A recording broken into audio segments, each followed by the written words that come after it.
It was the afternoon of the 29th of September, 1988. The sun was shining high in the skies over Sao Paulo, bathing the huge sprawling city in a warmth that seemed to endorse the promise of the hot Brazilian summer to come. To the south, the vast surface of the Billings Reservoir shimmered with an inviting serenity, offering a respite from the humid air, an escape from the worries and tedium of life, but belying a risk all too many people are willing to take. For the Billings Reservoir is not as peaceful as it may at first seem. Many deaths have occurred in and around those waters. Not a year goes by without at least one drowning, and it has also been used as a dumping ground for the bodies of many a gangland killing on the streets of Sao Paulo. But every once in a while, another kind of cadaver shows up, one which is not so easy to explain, one which scares the locals more than any other. And so it was on that beautiful spring day back in 1988 that a young boy was walking alone along the banks of the reservoir, holding a sling at his side. He had set out after school that afternoon with the intention of hunting birds and other small creatures inhabiting the long grass and woodlands surrounding the vast waterways. And he must have thought himself in luck when he spotted a large group of vultures on the opposite bank, not too far from where he was. They were all gathered around what looked like a large animal carcass, but there were too many of them to see what kind of animal it was. Only when he dispersed the birds by catapulting a stone into their midst was the full horror of what lay beneath them revealed. It was the badly mutilated corpse of a human being. He quickly made his way to the nearest village and breathlessly told the residents there what he had seen. The police were called, and a fire truck and 2 officers from the Santo Amaro Police Department arrived on the scene shortly afterwards. After a quick assessment, they all agreed that the situation was beyond any of them, and by late afternoon, the area had been cordoned off and was crawling with police officers and medical personnel. As many rumours circulated over the next few hours, and as much as people in the surrounding villages talked about the discovery amongst themselves, nothing was reported on the news or in the tabloids that evening. The body and the investigators attending the scene quietly slipped away sometime during the night, and the next morning, all that remained at the location were discarded strands of police tape scattered here and there, and signs that the long grass on the banks of the reservoir had been trampled by many pairs of shoes. Nothing was heard of the case again, and slowly but surely, the incident began to slip from the minds of the locals and pass inexorably into legend. And that's how it would have remained, possibly forevermore, if not for a twist of fate 6 years later in 1994. The coroner's report and accompanying photographs were somehow leaked to the press, and low-key reports appeared in various newspapers and publications over the next few weeks. Someone, possibly working in government, had thought this case so disturbing that they had broken their silence and pushed the information out into the public domain. The details regarding the state in which the body was found are not for the faint of heart, and as we will discover, it comes as no surprise that those details had authorities questioning exactly what could have done this to another human being, and whether it was even possible for another person to have inflicted such injuries at all. The identity of this unfortunate individual was determined by dental records, but was not widely divulged out of respect for the victim's family. All that was known at the time was that he had been subjected to a horrible mutilation, the likes of which had never been seen before, and has never been seen since, at least not in the public sphere. According to the autopsy report, the eyes had been extracted and eyelids cut away, the tongue had been removed, the left ear had been sliced off, the lips and flesh around the mandibles and neck had been excised, and a significant piece of the jawbone was missing. Examining the rest of the body, investigators found that the armpits had each been punctured by a single hole, around 1.5 inches in diameter. Similar holes were found elsewhere on the legs and arms, where it was discovered that flesh, including entire muscles, had been extracted. These apertures were all uniform in terms of size and the way in which they had been inflicted. In instances where there were two holes on opposite sides of the body, such as those located in the armpits and limbs, they were found to be symmetrically aligned with each other. When the coroner attempted to inspect the state of the victim's internal organs, he was shocked to find that these had been removed too. The liver, kidneys, stomach, large and small intestines and pancreas were all missing, and the chest and stomach had shrunk and sunken inwards as a result. However, there was no incision in the abdomen besides another small hole where the navel should have been, similar in size to the others. This left the coroner no choice but to conclude that the organs, along with the muscle tissues, had been sucked out via these orifices, an unusual and completely unnatural method of extraction. The victim's colon had also been cored out, leaving a huge hole where the rectum should have been. He had also been castrated, and on top of all this, every single drop of blood had been drained from his body. When trying to determine which instruments had been used to inflict such injuries, investigators found that the holes made in the limbs and torso, the extraction of the rectum and scrotum, and the cuts made to the facial features all had a surgical quality to them. This indicated that they had been made with speed and absolute precision. All wounds showed a distinct lack of bleeding, either attributed to the fact that blood was being extracted at the same time the incisions were being made, or because the wounds themselves had been cauterized. Rigor mortis had not set in, despite the death having occurred more than 24 hours beforehand, and the corpse did not emit the usual cadaverous odours. Even though the body had been covered with vultures when it was first discovered, there were no signs to indicate that they had fed on the flesh or entrails. The most disturbing aspect of this case, however, was the fact that the toxicology reports showed no signs of anaesthesia or an accompanying paralysing agent having been administered at the time these injuries were inflicted. This was extremely odd, because there were also no signs of any kind of restraint found anywhere on the victim's body. This determined that the individual had been fully conscious during the entire procedure and must have been paralysed by some other means. It is unlikely that he was able to move freely due to the immaculate nature of the cuts. Indeed, when the cranial cavity was opened, the coroner's report listed two items: an unimpaired skull cap, meaning the cranium was otherwise undamaged, and signs of a cerebral edema. The presence of a cerebral edema without accompanying trauma to the skull is indicative of an agonizing death. The autopsy lists the cause of death as follows: acute hemorrhage in multiple traumatisms. There is a component of causa mortis by vagus stimulation. Roughly translated, this means that the victim died of cardiorespiratory arrest brought on by extreme pain. The report also states that there was an element of torture with regards to the death of this individual. The victim's name is known in smaller circles, but out of respect for his family, we will not divulge it here. What we will say is that he was a 53-year-old man who suffered with both epilepsy and alcoholism. He frequently visited the reservoir to fish, and he had been reported missing 3 days prior to his body being discovered.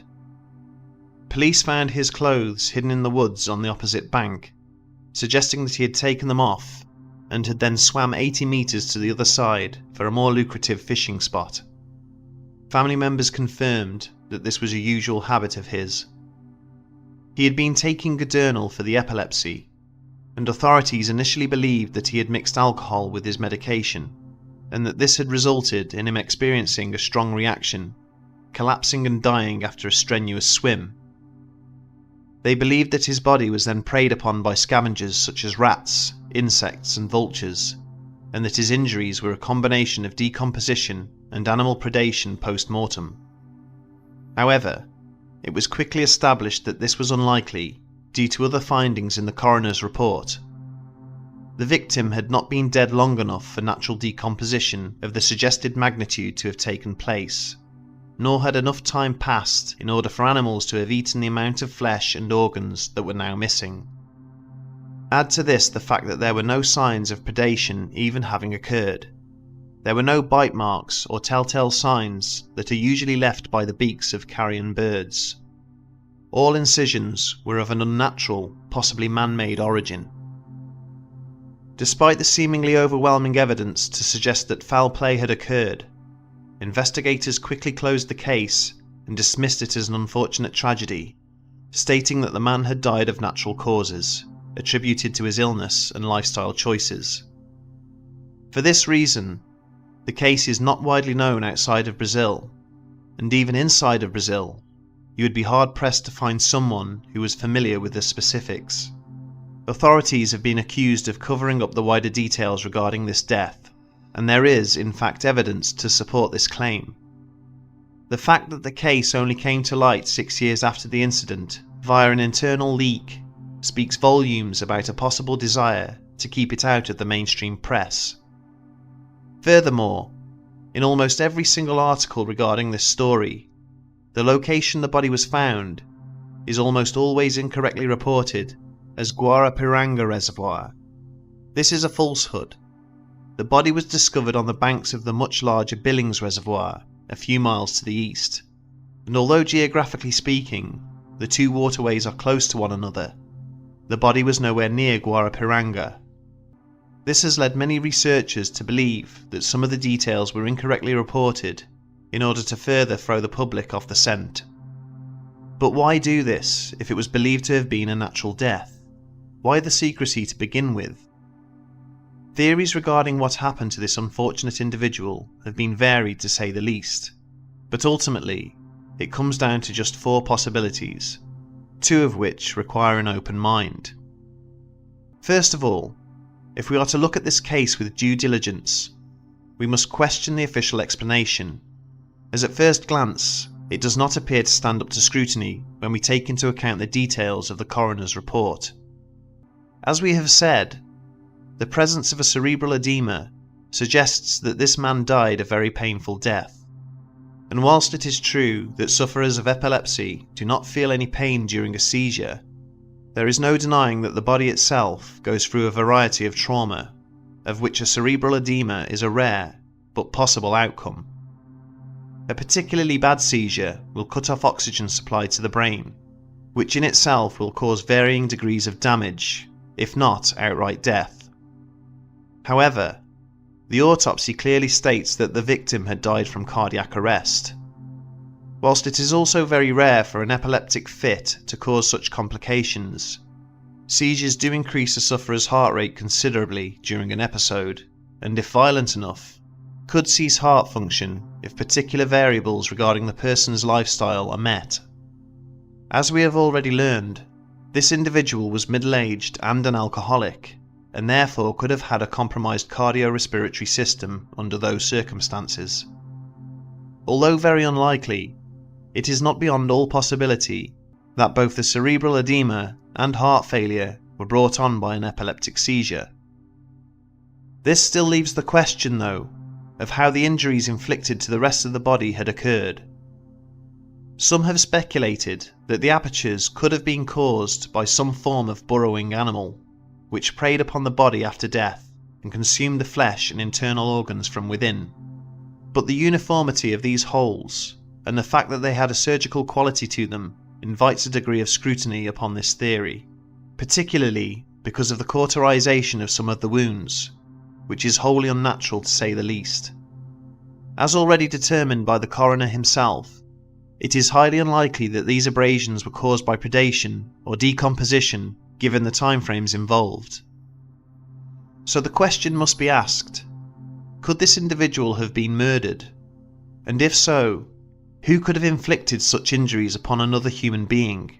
And perhaps more importantly, why would they kill somebody in this way? What was their motive, if they even had a motive at all? Murder was ruled out fairly quickly during the investigation, due to a lack of evidence suggesting another party's involvement. There was no indication of restraint or signs of any kind of a struggle between the victim and a would-be attacker. There were also no other tracks other than the victim's at the site where the body was discovered. Authorities also questioned whether it was even possible for another human being to have inflicted such injuries unless they were a highly skilled surgeon, and even then it would have been extremely difficult without some form of anaesthetic or paralysing agent. Extraction of organs via suction devices is used in some medical procedures, but it nearly always damages the organ being removed during the process. So what would have been the purpose of doing this besides abject torture? Although it is not an impossibility, homicide by another human being is perhaps even more unlikely than a death by natural causes. So with that in mind, we are either left with the possibility that this was in fact a natural death, where nearly every single variable somehow aligned in an extremely unlikely way to present the image of an extremely unnatural death, or that the death was so unnatural that it begins to enter the realms of the supernatural. There are those who believe that he could have been attacked by an unknown cryptid stalking the woodlands around the reservoirs. Indeed, people from the surrounding villages have reported all sorts of strange goings-on over the years, and this isn't the first or last mutilation to have occurred in the area, but it is certainly the worst. However, it is difficult to attribute this case to local legends when there is little to no evidence to support the existence of such. Elsewhere, similarities have inevitably been drawn between this case and the multitude of animal mutilations recorded all over the world. These mutilations have often been attributed to UFO activity and possible extraterrestrial experimentation on various species of mammals, particularly those of the bovine, ovine, and porcine varieties. Indeed, when the coroner was shown images of these animal mutilations in the years following the investigation, he was shocked at how similar the incisions were to those found on the body of this unfortunate individual. In particular, the way in which the eyes and skin around the jawbone had been removed was of a striking resemblance, as were the apertures through which the internal organs had been extracted, all indicative of the same modus operandi. So could extraterrestrials have abducted this man? Could they have subjected him to a swift but extremely brutal procedure in which he lost his life? If so, one would have to question the motives of these beings and express a deep concern over their complete disregard for human life. After all, if we recall the coroner's report, this man was subjected to the most harrowing experience imaginable, having his skin peeled from his face, eyes gouged out, tongue removed, organs sucked from his body, blood completely drained, and both rectum and scrotum cored out and dismembered, all in the same instance, whilst fully conscious, without anaesthetic, and completely paralysed. They clearly had no sympathy or consideration regarding the utter pain and suffering this man went through. They then discarded his remains like trash, with no apparent attempt to hide his body. For that reason, this theory should give anyone pause for thought, and we would be reluctant in considering it a possibility, if not just for the disturbing connotations it puts in one's mind regarding how extraterrestrials might view the human race. This case is now well over a quarter of a century old, and whilst authorities consider the investigation closed, whether or not they believe their official line, it is still very much unsolved in the eyes of many people. And whilst some aspects of this story might seem unbelievable, the details are all there in the coroner's report, and in photographs which are all widely available to the public. The images are far too disturbing to show here. However, a quick search on Google for the Guarapiranga Reservoir mutilation will garner results if you so wish to research this further. But be warned, the images are extremely graphic and unsettling. If you are brave enough, we urge you to look into this case yourself and draw your own conclusions. Our hearts go out to the family of this poor man. May peace be upon his soul.